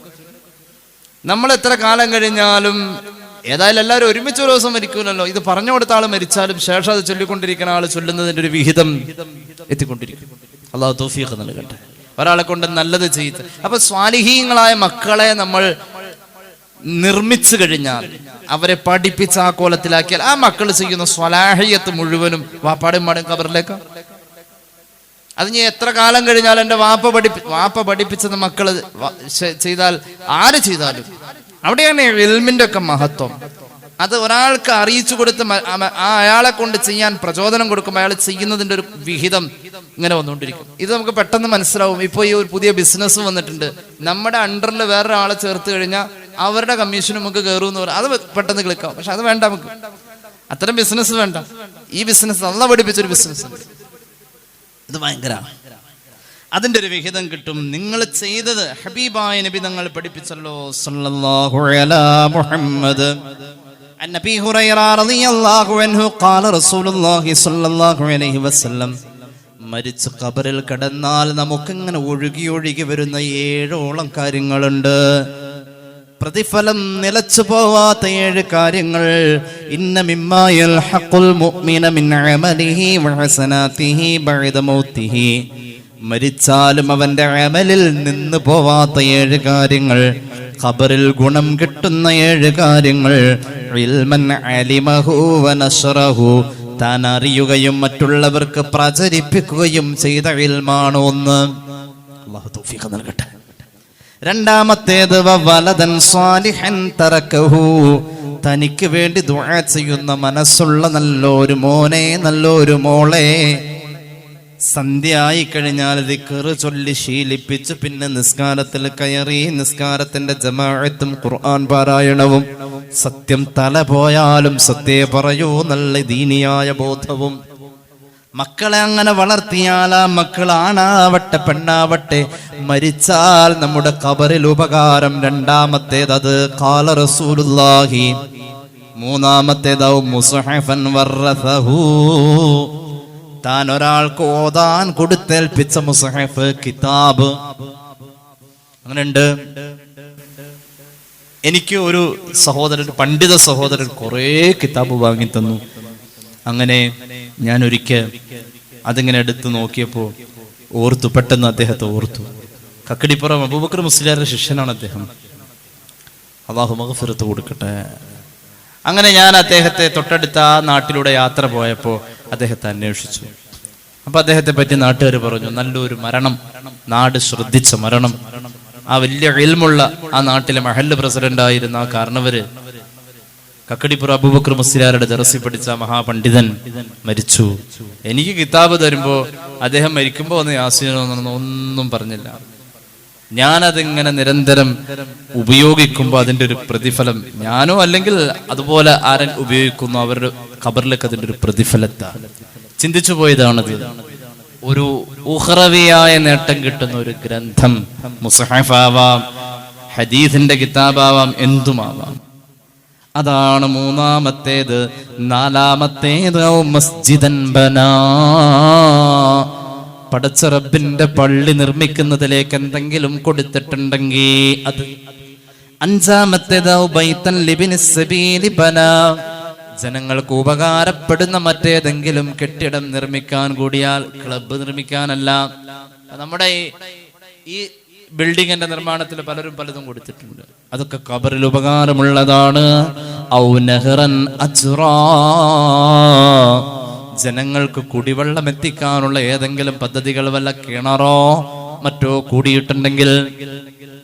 മഹാനായ സഅദ് ഇബ്നു ഉബാദ റളിയല്ലാഹു അൻഹു ഇമാം അബൂ ദാവൂദിന്റെ സുനൽ ഹദീസിന്റെ ഹബീബിന്റെ മുന്നിൽ വെച്ച് പറഞ്ഞു, ഉമ്മ മരിച്ചു, ഞാൻ എന്ത് ചെയ്യണം? റസൂലുള്ളാഹി പറഞ്ഞു, വെള്ളം ദാനം ചെയ്യൂ. മഹാനവറുകൾ പോയി ഒരു കിണർ കുഴിച്ചു. എന്നിട്ട് പറഞ്ഞു, ഹാദാ ലി ഉമ്മി സഅദ്. സഅദിന്റെ ഉമ്മാന്റെ പേരിലാണ് ഈ കിണർ. അത് ഖബറിൽ ഉപകാരം. ഏഴാമത്തേത് ഔ സദഖതൻ അഖ്റജഹാ മിൻ മാലിഹി ഫി സിഹ്ഹതിഹി വഹയാതിഹി തൽഹഖുഹു മിൻ ബഅദി മൗതിഹി. ഒരു മനുഷ്യൻ ആരോഗ്യമുള്ളപ്പോൾ, ആവശ്യമുള്ള സമയത്ത്, തനിക്ക് പൈസ ആവശ്യമുണ്ട്, ആരോഗ്യമുണ്ട്, ആ സമയത്ത് ആവശ്യമുള്ളതിന്റെ ഒരു വിഹിതം, തന്റെ ആവശ്യവും മുന്നിലുണ്ട്, തനിക്ക് ചെയ്യാൻ ആരോഗ്യമുണ്ട്, ആരോഗ്യ കാലഘട്ടത്തിൽ ചെയ്യുന്ന സദഖക്ക് കൂലി കൂടുതലാ. അത് ഖബറിൽ ഉപകാരമെന്ന് പുണ്യ നബി സല്ലല്ലാഹു അലൈഹി വസല്ലം. ഇബ്നു മാജ അവിടുത്തെ സുനനിൽ ഈ ഹദീസ് പറയുന്നതായി നമുക്ക് കാണാം. നല്ലത് ചെയ്താൽ നല്ലത് കിട്ടും. ഹൽ ജസാഉൽ ഇഹ്സാൻ ഇല്ലൽ ഇഹ്സാൻ ഫബിഅയ്യി ആലാഇ റബ്ബികുമാ തുകല്ലിബാൻ. അല്ലാഹു തൗഫീഖ് നൽകട്ടെ. നന്മയ്ക്ക് നന്മയാ അല്ലാഹു തആല. അങ്ങനെ ജീവിതത്തില് മഹാന്മാരൊക്കെ കാണിച്ച ആ ഒരു പേടി, മരണത്തിന് മുമ്പ് സത്യവിശ്വാസികളുടെ നാവ് കൊണ്ട് നാലാള് നല്ലത് പറയണം. അത് നിർബന്ധ. അതിന് നന്മകൾ കുറെ ചെയ്യണം. ആൾക്കാർക്ക് തോന്നണം ഇത് പറയാൻ, തോന്നിയിട്ട് പറയണം. 10 ആൾക്ക് ഞാൻ മരിച്ചു കഴിഞ്ഞിട്ടുണ്ടെങ്കിൽ, ഞാൻ മരിച്ചു കഴിഞ്ഞാൽ ആദ്യത്തെ ഒരാഴ്ച നല്ലോണം എന്നെ പറ്റി പറയണോട്ടോ എന്ന് പറഞ്ഞ് വസീയത്ത് ഏൽപ്പിക്കുകയോ ആളെ കാശ് കൊടുത്ത് ഏൽപ്പിക്കുകയോ ചെയ്തിട്ട് കാര്യമില്ല. തോന്നിയിട്ട് പറയണം. അങ്ങനെ തന്നെ പറഞ്ഞിട്ടുള്ളൂ. ജനങ്ങളുടെ മനസ്സിൽ തോന്നണം, ഓട്ടോമാറ്റിക്കലി തോന്നണം അങ്ങേര് നല്ലതായിരുന്നു. അല്ലാഹു തൗഫീഖ് നൽകട്ടെ. ബിസ്മില്ലാഹിർ റഹ്മാനിർ റഹീം. الذي خلقني فهو يهدين والذي هو يطعمني ويسقين وإذا مرضت فهو يشفين والذي يميتني ثم يحيين والذي أطمع أن يغفر لي خطيئتي يوم الدين رب هب لي حكما وألحقني بالصالحين واجعل لي لسان صدق في الآخرين سيدنا إبراهيم. എന്തൊരു വലിയ ദുആയാണിത്. അല്ലാഹുവേ, അല്ലാഹനെ പറ്റി പറയാ. ഇബ്രാഹിം ആരാണ്? അല്ലാഹ് എന്നറിയോ? അല്ലാഹനെ പറ്റി പറയാ. നമ്മോട് പറഞ്ഞാൽ ഒരു 10 വാചകം അല്ലാഹനെ പറ്റി പറയാൻ എന്താ പറയാ? അല്ലാഹനെ പറ്റി ഒരു 10 വാചകം പറഞ്ഞേ എന്നൊരാൾ പറഞ്ഞാൽ എന്താ പറയാ? അള്ളാഹു വലിയവനാണ്, അവൻ ആകാശത്തെ പഠിച്ചു, ഭൂമിയെ പഠിച്ചു. അതൊക്കെ വലിയ വലിയ കാര്യങ്ങളാണ്. അള്ളാഹിനെ പറ്റി പറയുന്നത് ഇബ്രാഹിം നബിയുടെ മനസ്സിന്നാണ്. അല്ലേ? ആകാശം പഠിച്ചു, നമുക്ക് അനുഭവം ഉണ്ട്. നമ്മൾ കണ്ടോ? ഇല്ല. നമ്മൾ അനുഭവിക്കുന്നുണ്ട് ആകാശത്തെ പഠിച്ചത്, നമ്മൾ കാണുന്നു, അത്രേ ഉള്ളൂ. അവിടെ അങ്ങനെ പോവാനോ ഒന്നും പറ്റിയിട്ടില്ല. ഇങ്ങനെ എല്ലാവരും പറഞ്ഞു, അങ്ങനെ ഏറ്റു പറഞ്ഞു. അള്ളാഹു വലിയവനാണല്ലേ. അള്ളാഹിനെ പറ്റി ഇബ്രാഹിം നബി പറഞ്ഞ വാക്ക് കേട്ടോ, മനസ്സിൽ തെറ്റി. الذي خلقني فهو يهدين. എന്നെ പടച്ചത് അവനാ. ഏറ്റവും വലിയ തെളിവ്. അള്ളാഹനെ എനിക്ക് ബോധ്യമായത്, ഈ പടച്ചത്, ഈ ശരീരത്ത് ഇങ്ങനെ പടച്ചത് അവനാ. ഈ കണ്ണ് ഇങ്ങനെ ചിമ്മുന്നത് അവന്റെ പണിയാ. ഈ നാവ് വാചാലമാകുന്നത് അവന്റെ പണിയാ. ഞാൻ ഇന്നേ വരെ കണ്ടിട്ടില്ല, എന്നാലും ഉറവയെടുക്കുന്നു എനിക്ക് ഉറപ്പുള്ള എന്റെ ഉമിനീര് ഗ്രന്ഥിയുടെ ഉടമസ്ഥനവനാ. ഞാൻ ഇന്ന് വരെ കണ്ടിട്ടില്ല സ്പന്ദിക്കുന്ന ഹൃദയത്തിന്റെ യാഥാർത്ഥ്യം, അതിന് സമയബന്ധിതമായി ചാർജ് കൊടുക്കുന്നത് അവനാ. എന്റെ ശരീരത്തിന്റെ ഓരോ വളർച്ചയും എന്റെ തളർച്ചയും ശ്വസന നിശ്വാസത്തിന്റെ സമയബന്ധിതമായ കൃത്യമായ ടൈമിംഗ് അതവനാ. അല്ലദീ ഖലഖനി, അവനാണ് എന്റെ ഖാലിഖ്. ഫഹുവ യഹ്ദീൻ, ഞാൻ നന്നായി ജീവിക്കണമെങ്കിൽ അവൻ തീരുമാനിക്കണം. അവനാണ് അല്ലാഹ്. അല്ലാഹനെ പറ്റി പറയുന്ന വർത്താനത്തിന്റെ ഒരു ഗൗരവം. പിന്നെ പറഞ്ഞു വല്ലദീ ഹുവ യുത്ഇമുനി വയസ്ഖീൻ, എന്റെ ചുണ്ടിന്റെ മുന്നിൽ എനിക്ക് കഴിക്കാനുള്ളത് എത്തിച്ചു തരുന്നത് അവനാ. ഞാൻ എത്ര അധ്വാനിച്ചാലും ഈ ചുണ്ട് കടന്ന പുറത്തേക്ക് ഒരു ഭക്ഷണം പോവണ്ട എന്നവൻ തീരുമാനിച്ചാൽ ഞാൻ എത്ര പണിയെടുത്തിട്ടും കാര്യമില്ല. എനിക്ക് തിന്നാനുള്ളതും കുടിക്കാനുള്ളതും എന്റെ ചുണ്ടിന്റെ മുന്നിൽ എത്തിച്ചു തരുന്നത് അവനാ.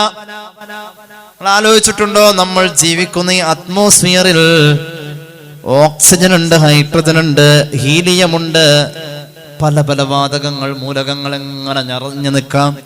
എന്നിട്ട് നമ്മുടെ മൂക്കിന്റെ മുന്നിൽ ഒരു ഗ്യാപ്പും വരാതെ ഓക്സിജൻ സ്റ്റോക്ക് ചെയ്യുന്നതാരാ? മൂക്ക് ആ ഓക്സിജനെ തിരിച്ചറിഞ്ഞത് എടുക്കാം. കുറെ ഉണ്ട് അതിൻ്റെ ഇടയിൽ. പല മൂലകങ്ങളും വാതകങ്ങളും നിറഞ്ഞു നിൽക്കണോടത്തുനിന്ന് മൂക്കിനത് തിരിച്ചറിഞ്ഞെടുക്കാനുള്ള ഒരു കഴിവ് മൂക്കിനേ ഉള്ളൂ. നമ്മുടെ ശ്വസനത്തിന്റെ ആ സംവിധാനത്തിനേ ഉള്ളൂ. അതാര് തരുന്നു? ആലോചിച്ച് നോക്കണം. ഒരാൾക്ക് ഈ ശ്വസനത്തിന്റെ ശക്തി കുറയുമ്പോ അയാൾക്ക് എന്താ കൊടുക്കുക? ഓക്സിജൻ തന്നെ കൊടുക്കണം. ആ സിലിണ്ടറിന്റെ അകത്ത് ഓക്സിജൻ മാത്രമേ ഉള്ളൂ. അത് ഇവിടെ കൊണ്ടുവന്ന് വെച്ചു കൊടുക്കണം ആ മാസ്കില്. അല്ലാതെ ആ സിലിണ്ടറിന്റെ അകത്ത് ഉള്ള കാറ്റ് മുഴുവൻ അടിച്ചു വെച്ചിട്ട് അതിൽ നിന്ന് ഓക്സിജൻ എടുത്തോന്ന് പറഞ്ഞ് ഏൽപ്പിക്കല്ല ചെയ്യാം. ഓക്സിജൻ മാത്രമേ ഉള്ളൂ ആ സിലിണ്ടറിൽ. അത് തെരഞ്ഞെടുത്ത് അത് മാത്രം ഫില്ല് ചെയ്ത് അതിന് പറ്റുന്ന ഒരു പ്രഷർ, ഏത് പ്രഷർ? അങ്ങോട്ട് വലിച്ചെടുക്കുന്ന പ്രഷർ കുറഞ്ഞതിന്റെ പേരിൽ ഇവിടുന്ന് തള്ളിക്കൊടുക്കുന്ന പ്രഷർ ആ സിലിണ്ടറിൽ നിന്നും മിഷന്റെ സഹായത്തോടു കൂടെ വെച്ചു കൊടുക്കാം. അതവിടെ എത്തിക്കുന്നവനാണ് എൻ്റെ അല്ലാഹ്, ഖലീലുല്ലാഹി നബി ഇബ്രാഹിം. ഇതിനപ്പുറം അല്ലാഹനെ ഓർക്കാൻ എന്താ? എനിക്കൊരു രോഗം വന്നാൽ അവനാണ് അതിന്റെ ശിഫാ എനിക്ക് തരുന്നതല്ലാതെ എൻ്റെ മരുന്നല്ല, എൻ്റെ ചികിത്സയല്ല. ആരാണ് അല്ലാഹ് എന്നറിയോ? വല്ലദീയുമീതുനീ സുമ്മ യുഹ്യീൻ. എന്നെ മരിപ്പിക്കും അവൻ, അത് കഴിഞ്ഞ് എന്നെ ജീവിപ്പിക്കുന്നവനും അവൻ തന്നെയാ. ഒരു പുനർജീവിതമുണ്ടെന്നും പറയാ. വല്ലദീ അത്മഉ, പിന്നെ എൻ്റെ റബ്ബിനെ കുറിച്ച് അറിയണോ? എൻ്റെ ഒരു മോഹമുണ്ടേ, ആ മോഹം അനിയഗ്ഫിറലി, ആ റബ്ബ് എനിക്ക് പൊറുക്കണം എന്നതാ എൻ്റെ മോഹം. ആ റബ്ബ് എനിക്ക് പൊറുത്തു തരണം. ഖതിയതി യൗമദ്ദീൻ, പ്രതിഫലം കൊടുക്കുന്ന അന്ന് എൻ്റെ പാപം പൊറുത്തു എന്ന് എന്നെ ബോധിപ്പിക്കാൻ എൻ്റെ റബ്ബ് കനിയണം. അതെന്റെ മോഹമാ. ഞാൻ മോഹിക്കുന്നത് എൻ്റെ റബ്ബിനെയാ. സയ്യിദുനാ ഇബ്രാഹിം ഇത്രയും അല്ലാഹനെ കുറിച്ച് പറഞ്ഞിട്ട് നിഷേധികളുടെ മുന്നിൽ വെച്ച് അറിയാതെ ദുആരെന്ന് പോവാ. എന്റെ റബ്ബ് ഇങ്ങനെയാ ഇങ്ങനെയാ ഇങ്ങനെയാ ഇത് പറഞ്ഞുകൊണ്ട് അവിടെ വെച്ച് ദുആ ചെയ്തു. റബ്ബി ഹബ്ലി ഹുക്മാ, അല്ലാഹുവേ എനിക്ക് ഇൽമു തരണേ അല്ലാഹ്. വഅൽഹഖ്നി ബിസ്സാലിഹീൻ, ഞാൻ സ്വാലിഹല്ല, സാലിഹ് വേറെയുണ്ട്, അവരുടെ കൂടെ എന്നെ ചേർക്കണേ അല്ലാഹ്. ഖലീലുല്ലാഹി ഇബ്രാഹിം. പടച്ചോനെ, അങ്ങനെ ഞാൻ മരിച്ചു പോയാൽ വജ്അൽനി, എനിക്ക് വേണ്ടി എൻ്റെ മരണശേഷം ഇവിടെ നീ തയ്യാറാക്കണേ. ലിസാന സുദ്ഖിൻ, നാലാള് നല്ലത് പറയണം ഇബ്രാഹിം നല്ലവനായിരുന്നു എന്ന്. അത് ഇവിടെ നീ സംവിധാനിക്കണം. ഫിൽ ആഖിരീൻ, എനിക്ക് ശേഷം ജീവിക്കുന്നവരിൽ എന്ന് സയ്യിദുനാ ഇബ്രാഹിം.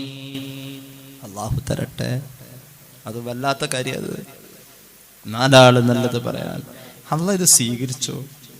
ഖിയാമത്ത് നാൾ വരെ വരുന്ന ആളുകളിൽ എന്നെ പറ്റി സനാഉൻ ഹസൻ, അതാണ് ലിസാനു സുദ്ഖ് എന്ന് പറഞ്ഞത്. നാലാള് നല്ലത് പറയണം ഖിയാമത്ത് നാൾ വരെയുള്ള ആളുകൾ. ഈ പ്രാർത്ഥന അല്ലാഹ് സ്വീകരിച്ചു. അത്രയും കരളുരുകി മനസ്സിൽ അത് കേട്ടിട്ട് തന്നെ നമുക്കൊരു കുലുക്കം വന്നു. എന്റെ റബ്ബാരാണെന്ന് ഞാൻ പറയാം എന്ന് പറഞ്ഞ റബ്ബിനെ പറ്റി ഇങ്ങനെ പറഞ്ഞ് നിലങ്ങോട്ട് തെറ്റി. പിന്നെ ദ്വാരന്ന് പോയി. പഠിച്ചോനെ, പിന്നെ ദ്വാരന്നപ്പോ എനിക്ക് നല്ല മരണം, സ്വാലിഹീങ്ങളുടെ കൂടെ സ്വർഗം, ഞാൻ മരിച്ച നാലാൾ എന്നെ പറ്റി നല്ലത് പറ. അവിടെ കൊണ്ട് അവസാനിപ്പിച്ചു സയ്യിദുനാ ഇബ്രാഹിം.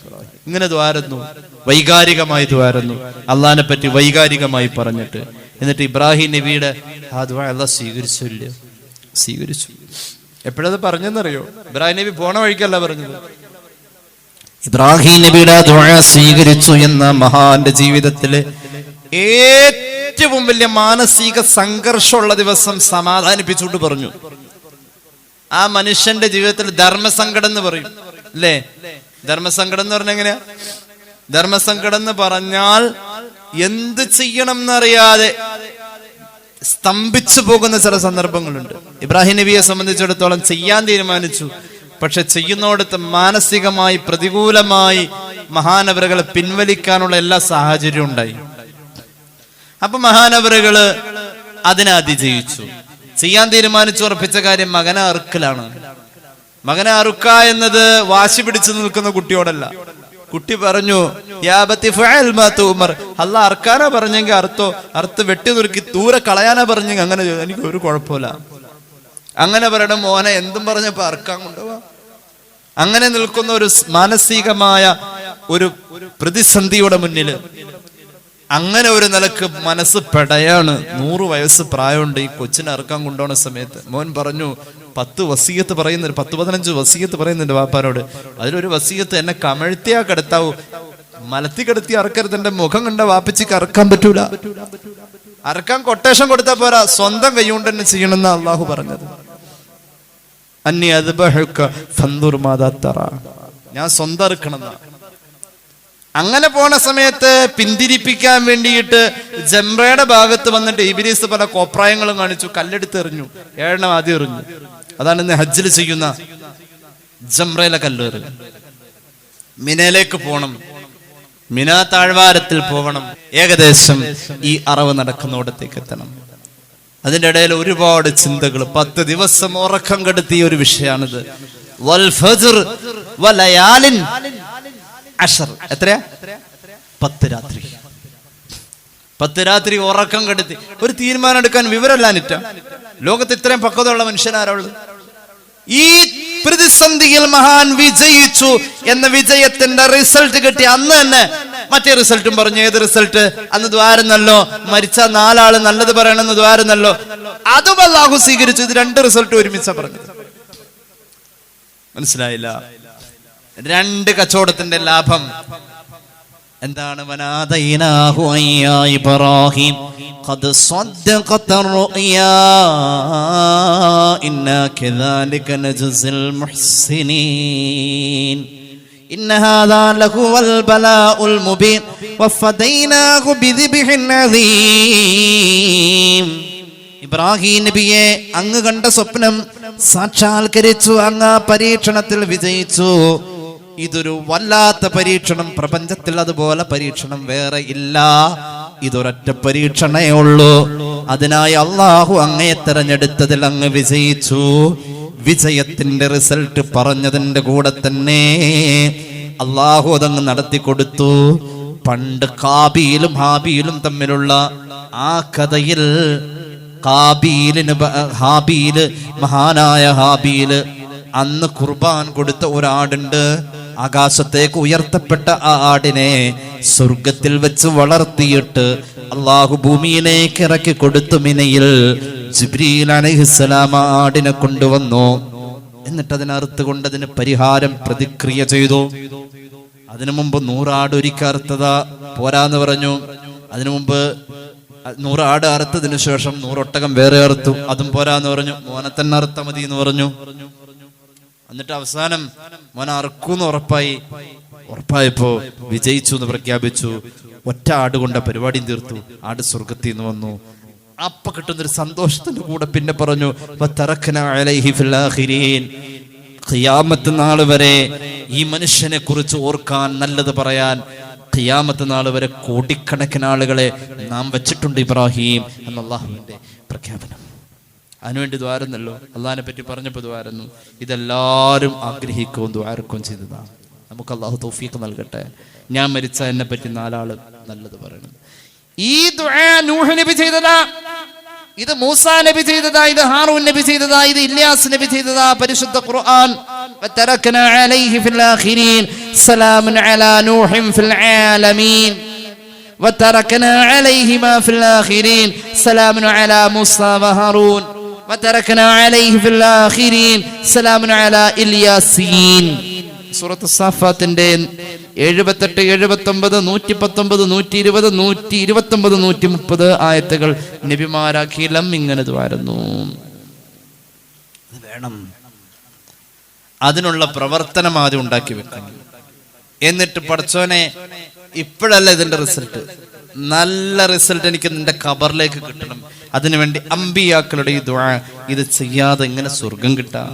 ഇബ്രാഹിം നബി അലൈഹിസ്സലാത്തു വസ്സലാമിന്റെ മക്കളായ മഹാന്മാരായ ഇസ്ഹാഖ് നബിക്കും യാഖൂബ് നബിക്കും ഒക്കെ ഇത് കിട്ടിയിട്ടുണ്ട്. എല്ലാവർക്കും വേണ്ടി ദ്വാരുന്നിട്ടുണ്ട്, എല്ലാവരും ദ്വാരുന്നിട്ടുണ്ട്. വഹബ്നാ ലഹു ഇസ്ഹാഖ വയഅഖൂബ വകുല്ലൻ ജഅൽനാ നബിയാ. ഇബ്രാഹിം നബിയുടെ മക്കളാ പരമ്പര മുഴുവനും അല്ലാഹു നബിയാക്കി. വഹബ്നാ ലഹും മിൻ റഹ്മതിനാ വജഅൽനാ ലഹും ലിസാന സിദ്ഖിൻ അലിയ. സൂറത്ത് മറിയം. അവർക്കും ഈ ആളുകൾ നല്ലത് പറയുന്ന ഒരു ഗുണം കിട്ടി. ഞാൻ വേഗം പറയാം. മഹാനായ ഹബീബായ മുഹമ്മദ് മുസ്തഫ സല്ലല്ലാഹു അലൈഹി വസല്ലം തങ്ങളുടെ സ്വഹാബികൾ ഇത് വല്ലാതെ ശ്രദ്ധിച്ച കാര്യ. താബിഈങ്ങളിൽ പ്രമുഖൻ പ്രശസ്തനായ അബുൽ അസ്വദ് റളിയല്ലാഹു അൻഹു മദീനയിൽ അന്ന് ഉമർ ഇബ്നുൽ ഖത്താബിന്റെ ഭരണകാലം റളിയല്ലാഹു അൻഹു. മദീനയിലാവട്ടെ ഒരു പകർച്ചവ്യാധി വന്ന് വേഗം ആളുകൾ ഇങ്ങനെ മരിച്ചുകൊണ്ടിരിക്കുക. ആ സമയത്ത് മഹാനായ അബുൽ അസ്വദ് റളിയല്ലാഹു അൻഹു ഏതായാലും ഇവിടെ വരെ വന്നതല്ലേ, ഉമർ ഇബ്നുൽ ഖത്താബിന്റെ ദർബാറിലെത്താം, ആ സദസ്സിലേക്കൊന്ന് പോവാന്ന് വെച്ചു. അവിടെ ചെന്നു. മദീന പള്ളിയിലുണ്ട് ഉമർ, കുറെ സ്വഹാബികൾ അവിടെ ഉണ്ട്. ഞാൻ അവിടെ ചെന്നു ഉമർ ഇബ്നുൽ ഖത്താബ് റളിയല്ലാഹു അൻഹുവിന്റെ സദസ്സിൽ ഇരുന്നു. അബുൽ അസ്വദ് പറയാണ്, സ്വഹീഹുൽ ബുഖാരി ഇത് ഉദ്ധരിച്ചിട്ടുണ്ട്. അപ്പോഴുണ്ട് ഒരു മരിച്ച വാർത്ത അവിടെ വീണ്ടും പറഞ്ഞു. പകർച്ചവ്യാധി ആ കൂടെ മരണം, അള്ളാഹു കാത്തുരക്ഷിക്കട്ടെ. ചൈനയില് കുട്ടികളിൽ ഒരു പ്രത്യേക ന്യൂമോണിയ വന്നിട്ടുണ്ടെന്ന് ഒരു വാർത്ത ഈ അടുത്ത ദിവസം വന്നു. അള്ളാഹു കാത്തുരക്ഷിക്കട്ടെ. അത് വലിയ മാരക രോഗമായി തന്നെ ലോകം പേടിച്ചുകൊണ്ടിരിക്കുകയാണ്. ഏതായാലും മദീനയിലെ ഈ രോഗം, ആളുകളുടെ മരണം പെട്ടെന്നതാ. ഞാൻ അവിടെ ചെന്ന ശേഷം ഒരു മരണം വിളിച്ചു പറഞ്ഞു, ഒരു മയ്യത്ത് വരുന്നുണ്ടെന്ന് പറഞ്ഞു. ആ മരണവാർത്ത കേട്ടപ്പോ ആ സമയത്ത് ആളുകൾ പറയാൻ തുടങ്ങി, അതൊരു നല്ല മനുഷ്യനാട്ടോ, അയാളൊരു നല്ല മനുഷ്യനാണ്. ജനങ്ങൾ ഇങ്ങനെ പെറുപിറുക്കാൻ തുടങ്ങി. എല്ലാവരും അയാളെ പറ്റി നല്ലത് പറഞ്ഞു. ഉമർ ഇബ്നുൽ ഖത്താബിന്റെ തൊട്ടടുത്ത ഞാൻ ഇരിക്കുന്നത് റളിയല്ലാഹു അൻഹു. അപ്പൊ ജനങ്ങൾ ഇങ്ങനെ പറയുന്നു, ഉമർ ഇബ്നുൽ ഖത്താബ് തങ്ങൾ ഇങ്ങനെ നിരീക്ഷിച്ചു. എല്ലാവരും നല്ലതാ പറയുന്നത്. ഒരു തേനീച്ച മൂളുന്ന പോലെ എല്ലാവരുടെ ഒരു മുരടിയ ശബ്ദം. അയാൾ നല്ല മനുഷ്യനാ. ഇപ്പൊ മരിച്ചു, നല്ല മനുഷ്യൻ. അപ്പോൾ ഉമർ പറഞ്ഞു റളിയല്ലാഹു അൻഹു, വജബത്, നിർബന്ധമായി, വജബത്. കുറച്ച് കഴിഞ്ഞപ്പോ വേറെ ഒരു മയ്യത്തിന്റെ വിവരം അവിടെ പറഞ്ഞിട്ട് അതിപ്പോ വരൂ എന്ന് പറഞ്ഞു. അതങ്ങനെ വന്നു. അപ്പോഴും ജനങ്ങൾ ആദ്യം പറഞ്ഞ പോലെ തന്നെ പിന്നെയും പിറുപിറുത്തു, അയാൾ നല്ല മനുഷ്യനാ. ഇത് കേട്ട ഉമർ പരിസരം നിരീക്ഷിച്ചുകൊണ്ട് പറഞ്ഞു, നിർബന്ധായി. കുറെ കഴിഞ്ഞപ്പോ മൂന്നാമത്തെ ഒരാൾ മരിച്ചു എന്ന് പറഞ്ഞു. ആ മയ്യത്തും കൊണ്ടുവരാണ്. അപ്പൊ ജനങ്ങൾക്ക് അത്ര താല്പര്യമില്ല. പതുക്കെ മോശം പറയാൻ തുടങ്ങി. ചിലരും പറയുന്നില്ല, പക്ഷെ റിയാക്ഷനൊക്കെ ഇങ്ങനെ മുഖത്ത് വരല് തുടങ്ങി. അപ്പോഴും ഉമർ പറഞ്ഞു, വജബത്. ഞാനിത് കേട്ടോണ്ടിരിക്കാണ്. അബുൽ അസ്വദ് റളിയല്ലാഹു അൻഹു താബിഈ പറയാണ്, ഞാൻ ചോദിച്ചു, മാ വജബത് യാ അമീറുൽ മുഅ്മിനീൻ, അമീറുൽ മുഅ്മിനീനെ, എന്താ ഈ വജബത്ത് എന്നൊക്കെ? ഈ മരിച്ചു ആളുകൾ ഇങ്ങനെ ഓരോന്ന് പറയുന്നു, അതിന്റെ കൂടെ നിങ്ങൾ വജബത്ത് പറയണം. എന്താ ഈ വജബത്ത്? നിർബന്ധമായി എന്തായി പറയണം? അപ്പൊ മഹാനവറുകൾ പറഞ്ഞു, നീ ഇപ്പൊ എന്നോട് ചോദിച്ച പോലെ അന്ന് ഞാൻ നബിയോട് ചോദിച്ചു. നബി തങ്ങൾ സല്ലല്ലാഹു അലൈഹി വസല്ലം ഇങ്ങനെ വജബത്ത് പറയലുണ്ടായിരുന്നു. അപ്പോ നിർബന്ധമായി നബി ഇങ്ങനെ ഓരോ മയ്യത്തിനെ പറ്റി പറയുമ്പോഴും പറയും. അപ്പൊ ഞാൻ ഇങ്ങനെ ചോദിച്ചു, മാ വജബത്ത് യാ റസൂലല്ലാഹ് സല്ലല്ലാഹു അലൈഹി വസല്ലം. അന്ന് നബിയോട് ഞാൻ ചോദിച്ച. അപ്പൊ അന്ന് ഹബീബ് പറഞ്ഞു, അയ്യുമാ മുസ്ലിമിൻ ഷഹീദ ലഹു അർബഅത്തുൻ ബിഖൈരിൻ. ഒരാള് മരിച്ചു, മുസ്ലിമായ ഒരാൾ മരിച്ചപ്പോ ഷഹീദ ലഹു അർബഅത്തുൻ, എത്രയാ? 4 ആൾ അയാളെ പറ്റി ബിഖൈരിൻ, നല്ലത് പറഞ്ഞു. 4 ആള് നല്ലത് പറഞ്ഞു മരിച്ച ആളെ പറ്റി. എന്നാൽ അദ്ഖലഹുല്ലാഹുൽ ജന്ന, അയാളെ അല്ലാഹു സ്വർഗ്ഗത്തിൽ കടത്തിക്കഴിഞ്ഞേ. ഖാല റസൂലുള്ളാഹി. അപ്പൊ സ്വഹാബികളായ ഞങ്ങൾ പലരും ചോദിക്കാൻ തുടങ്ങി, 4 പേരവിടെ ഉണ്ടായില്ല നബിയെ, 3 ആൾ അവിടെ ഉണ്ടായുള്ളൂ. അവര് 3 ആളും പറഞ്ഞു നല്ലതാ, 4-മനില്ല. 3 ആള് പറഞ്ഞാലും സ്വർഗം കിട്ടോ? അള്ളാഹുവിന്റെ ഹബീബ് പറഞ്ഞു, 3 ആള് പറഞ്ഞാലും മതി. അപ്പൊ ഒരു സ്വഹാബി ചോദിച്ചു, ഞാൻ മരിച്ചാൽ 2 ആളാണ് നല്ലത് പറയാനുള്ളത് എങ്കിൽ നബിയേ? അള്ളാഹുവിന്റെ ഹബീബ് പറഞ്ഞു, വസനാനി, 2 ആള് പറഞ്ഞാലും മതി. സുമ്മ ലം നസ്അലുഹു അനിൽ വാഹിദി. അള്ളാഹുവിന്റെ ഹബീബിനോട് എനിക്ക് ചോദിക്കണമെന്നുണ്ടായിരുന്നു, നബിയെ ഉമർ ഇബ്നുൽ ഖത്താബ് മരിച്ചു കഴിഞ്ഞാൽ ഒരാളാണ് ഉമറിനെ പറ്റി നല്ലത് പറയാനുള്ളതെങ്കിൽ സ്വർഗം കിട്ടുമോന്ന് ചോദിക്കണമെന്നുണ്ടായിരുന്നു. ഇന്നമാലം യസ്അൽ ഉമർ അനിൽ വാഹിദി, ഒരാൾ എന്ന് ഉമർ ചോദിക്കാതിരുന്നത് നാണിച്ചിട്ടാ ഉമർ മരിച്ചാൽ ആളുകൾ നല്ലത് പറയാൻ എണ്ണത്തിൽ കുറവാണെന്ന് നബിയുടെ മുന്നിൽ ചോദിക്കാൻ നാണിച്ചത് കൊണ്ടാ ഉമറിന്റെ മനസ്സിലും ഒരാൾ നല്ലത് പറഞ്ഞെങ്കിൽ എന്ന് ചോദ്യമുണ്ടായിരുന്നു. അള്ളാഹുവിന്റെ ഹബീബിനോട് അങ്ങനെ ചോദിച്ചാലും മറുപടി ഒരാൾ മനസ്സിൽ തട്ടി നല്ലത് പറയാൻ ഒരു മുഅ്മിനാവണം. പറയുന്ന ആള് മുഅ്മിനാവണം, മരിച്ച ആള് മുഅ്മിനാവണം. ഒരാൾ പറഞ്ഞാലും മതി എന്ന ഉത്തരം അവിടെ ബാക്കിയാ. ഖാല റസൂലുള്ളാഹി, ഫത്ഹുൽ ബാരി ഈ ഹദീസ് ഇങ്ങനെ വ്യാഖ്യാനിക്കുന്നതായി നമുക്ക് കാണാൻ കഴിയും. ഫീഹി ഈമാഉൻ ലൽ ഇക്തിഫാഇ ബിത്തസ്കിയതി ബിവാഹിദ്, ഒരാൾ പറഞ്ഞാലും മതി, പറയുന്ന ആള് മുഅ്മിനാവണം, മരിച്ച ആള് മുഅ്മിനാവണം. അല്ലാഹു തൗഫീഖ് നൽകട്ടെ. എന്താ പറഞ്ഞതിന്റെ അർത്ഥം? ഈ പറയുന്നതിന്റെ അർത്ഥം എന്താന്ന് വെച്ചാൽ ആളുകളെ തന്നെ പറയണം, തോന്നിയിട്ട് അവർക്ക് മനസ്സിൽ തോന്നിയിട്ട് തന്നെ പറയണം, അല്ലാതെ പറഞ്ഞ് വെച്ച് കെട്ടിയിട്ട് കാര്യമില്ല. വസഹീഹു അന്നഹു അലാ ഉമൂമിഹി വഅന്ന മൻ മാത മിൻഹും ഫഅൽഹമഹു അല്ലാഹു തആല അന്നാസ സനാഅ അലൈഹി ബിഖൈർ. ജനങ്ങൾക്ക് അല്ലാഹ് തോന്നിപ്പിക്കണം. ഇനി അവന്റെ ജീവിതത്തിൽ അമലുകളെ കാണുന്ന രീതിയിൽ വലിയ പ്രകടനങ്ങളൊന്നുമില്ല, തരക്കേടില്ല എന്ന് പറയാനുള്ളൂ. പക്ഷെ എന്നാൽ ആളുകൾക്ക് നല്ല അഭിപ്രായമാണെങ്കിൽ, ആളുകൾ നല്ല അഭിപ്രായം പറഞ്ഞത് അള്ളാഹ് തോന്നിച്ചതിന്റെ പേരിലായതുകൊണ്ട് അവന് സ്വർഗം ഉറപ്പാണെന്ന് ഈ ഹദീസിന്റെ വ്യാഖ്യാനത്തിലുണ്ട്. അയാൾ വലിയ ശുജാ യുദ്ധത്തിന് പോയ ആളോ അല്ലെങ്കിൽ 30 ദിവസം റമദാനിൽ ഹയാത്താക്കിയ ആളോ മാസത്തിൽ 5 ഖത്താദി ഓതിയ ആളാവണമെന്നൊന്നുമില്ല. ആവറേജ് ഒരു മുസ്ലിം, എന്നാൽ മുഅ്മിനീങ്ങൾക്ക് അയാളെ പറ്റി നല്ല അഭിപ്രായം ഉള്ളത് എങ്കിൽ അത് മതി, എന്നാൽ അത് മതി എന്ന് ഈ ഹദീസിന്റെ വ്യാഖ്യാനത്തിൽ അൽ ഹാഫിദ് ഇബ്നു ഹജർ അൽ അസ്ഖലാനി ഫത്ഹുൽ ബാരിയിൽ രേഖപ്പെടുത്തുന്നുണ്ട്. എന്തുകൊണ്ടാണ്? അല്ലാഹ് തോന്നിച്ചത് കൊണ്ടാണല്ലോ ജനങ്ങൾ ഇങ്ങനെ പറഞ്ഞത്. അല്ലാഹ് തോന്നിപ്പിക്കാൻ ഒരു കാരണമുണ്ട്. ഇന്ന ലില്ലാഹി മലായികതൻ തൻതിഖു അലാ അൽസിനതി ബനി ആദമ ബിമാ ഫിൽ മർഇ മിനൽ ഖൈർ വശർ. അല്ലാഹു റബ്ബുൽ ഇസ്സത്ത് അവന്റെ മലക്കുകൾക്ക് ഡ്യൂട്ടി കൊടുത്തേക്ക, ജനങ്ങൾ നല്ലത് പറയാണേ അതിന്റെ കൂടെ നിങ്ങൾ കൂടിക്കോന്ന്. അങ്ങനെ മലക്ക് പറഞ്ഞതിന് അല്ലാഹ് കേൾക്കും, അല്ലാഹു ഇത് പരിഗണിക്കും. ഉമർ ഇബ്നുൽ ഖത്താബിന്റെ മുന്നിൽ കൊണ്ടുവന്ന 3ാമത്തെ ജനാസയെ ജനങ്ങൾ ദുഷിച്ചാ പറഞ്ഞത്, വജബത് എന്ന് പറഞ്ഞത് നരകമുറപ്പുന്ന. അല്ലാഹു കാത്ത് രക്ഷിക്കട്ടെ. എന്തുണ്ടായിട്ട് എന്താ കാര്യം? അങ്ങേര് ഇങ്ങനത്തെ ആളായിരുന്നു, അങ്ങനത്തെ ആളായിരുന്നു എന്ന് പറയുന്നൊരവസ്ഥ നമ്മുടെ മയ്യത്ത് കൊണ്ടുവന്ന ശേഷം ജനങ്ങൾ പറയാൻ പാടില്ല. അതുകൊണ്ട് ആദ്യം നമ്മുടെ അയൽവാസിയെ കൊണ്ട് പറയിപ്പിക്കണം, കുടുംബത്തെ കൊണ്ട് പറയിപ്പിക്കണം, നല്ല രീതിയിലുള്ള ജീവിതം. അല്ലാഹു തആല ഒരു ഹദീസ് കൂടി പറഞ്ഞിട്ട് അവസാനിപ്പിക്കാം. അനസ് ഇബ്നു മാലിക് റളിയല്ലാഹു അൻഹു മർഫൂഅൻ മാ മിൻ മുസ്ലിമിൻ യമൂതു ഫയസ്ഹദു ലഹു അർബഅതു മിൻ ജിറാനിഹിൽ അദ്നൈന. ഒരാൾ മരിച്ചു, അയാളുടെ അയൽവക്കത്തെ ഏറ്റവും അടുത്ത വീട്ടിലുള്ള 4 ആള്, ഏറ്റവും അടുത്ത വീട്ടിലെ 4 ആള്, അതായത് ഒരു വീട്ടിൽ നിന്ന് തന്നെ വേണമെന്നില്ല, ഏറ്റവും അടുത്ത വീട്ടിലെ 4 ആള് അയൽവക്കത്തുനിന്ന് തന്നെ പറഞ്ഞാൽ അന്നഹും ലാ യഅലമൂന മിൻഹു ഇല്ലാ ഖൈറ, അങ്ങേരെ പറ്റി ഞങ്ങൾക്ക് നല്ലത് പറയാനുള്ളൂ എന്ന് അയൽവക്കത്തെ 4 ആള് തന്നെ പറഞ്ഞാൽ മതിയില്ല. ഖാലല്ലാഹു ഖദ് ഖബൽതു ഖൗലകും വഗഫർതു ലഹു മാ ലാ തഅലമൂൻ. നാ മനുഷ്യനെ ഞാൻ പുറത്തു കൊടുത്തു എന്ന് അല്ലാഹ് പറയുമെന്ന് ഔകമ ഖാല റസൂലുള്ളാഹി. അല്ലാഹു തൗഫീഖ് നൽകട്ടെ. ബിഫളി സല്ലല്ലാഹു അലാ മുഹമ്മദ് സല്ലല്ലാഹു അലാ മുഹമ്മദ്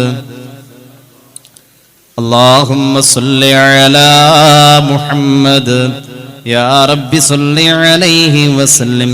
അൽഹംദുലില്ലാഹി റബ്ബിൽ ആലമീൻ. അല്ലാഹുമ്മ സല്ലി അലാ സയ്യിദിനാ മുഹമ്മദിൻ വഅലാ ആലി സയ്യിദിനാ വമൗലാനാ മുഹമ്മദ്. അല്ലാഹുവേ നീ സ്വീകരിക്ക തമ്പുരാനെ, പാപങ്ങൾ പൊറുക്കണേ അല്ലാ, രോഗങ്ങൾ ശിഫയാക്കുക അല്ലാ. ഒരുപാട് പേര് ദുആ വസിയത്ത് ഏൽപ്പിച്ച എല്ലാവരുടെയും ആവശ്യം നീ നിറവേറ്റണേ അല്ലാ. ഈ സദസ്സിൽ പങ്കെടുത്ത സഹോദരങ്ങൾക്കും സഹോദരിമാർക്കും നീ ആഫിയത്ത് നൽകുക അല്ലാ. അവരുടെ ആവശ്യം നിറവേറ്റണേ അല്ലാ. ഞങ്ങളെ സഹായിക്കുന്നവരെ നീ സഹായിക്കുക അല്ലാ. ഒരുപാട് പേര് ദുആ വസിയത്ത് ഏൽപ്പിച്ചിട്ടുണ്ട്. മക്കളുടെ പരീക്ഷ നടക്കുന്നു, പ്രത്യേകിച്ച് MBBS പഠിക്കുന്ന മക്കള്. അല്ലാഹുവേ, അതുപോലെ പഠിക്കുന്ന മക്കളുടെ ഏതെല്ലാം പരീക്ഷകളും അവരുടെ പഠന കാര്യങ്ങളും ഉണ്ടോ എല്ലാം നീ എളുപ്പത്തിലാക്കണേ അല്ലാ. ഞങ്ങളുടെ മഹല്ലിൽ അഭിവൃദ്ധി നൽകണേ അല്ലാ. ഒരുപാട് ദൂരത്തു നിന്നും ഈ മജ്ലിസിൽ എത്തിയവരുണ്ട്. അല്ലാഹുവേ റബ്ബേ, എല്ലാവർക്കും വലിയ പ്രതിഫലം കൊടുക്കണേ അല്ലാ. മരുന്ന് ഫലിക്കാത്ത രോഗങ്ങളിൽ നിന്ന് കാക്കണേ അല്ലാ. അപകടങ്ങളിൽ നിന്ന് കാക്കണേ അല്ലാ. അപകട മരണങ്ങളിൽ നിന്ന് കാക്കണേ അല്ലാ. ഗൾഫിലുള്ള ഞങ്ങളുടെ മക്കൾക്ക് നല്ല ജോലിയും അഭിവൃദ്ധിയും നൽകണേ അല്ലാ. സ്ഥാപനങ്ങൾ ഖൈറിലാക്കണേ അല്ലാ. ഞങ്ങളുടെ എല്ലാ കാര്യങ്ങളിലും നീ ഖലീഫയാവണേ അല്ലാ. അവസാനം നന്നായി മരിക്കാൻ, മരണശേഷം ഞങ്ങളുടെ പരലോകം രക്ഷപ്പെടാനുള്ള എന്തെങ്കിലും ഒന്ന് ബാക്കി വെക്കാൻ ഞങ്ങൾക്ക് നീ ഭാഗ്യം നൽകണേ അല്ലാ. ഭാഗ്യം നൽകണേ അല്ലാ. റബ്ബനാ റഹംഹും കമാ റബ്ബൗനാ സ്വഗാറാ ബിഫദ്ലി സല്ലല്ലാഹു അലാ മുഹമ്മദ് സല്ലല്ലാഹു അലൈഹി വസല്ലം സല്ലല്ലാഹു അലാ മുഹമ്മദ് സല്ലല്ലാഹു അലൈഹി വസല്ലമ. اللهم صل على محمد يا رب صل عليه وسلم. السلام عليكم ورحمة الله وبركاته.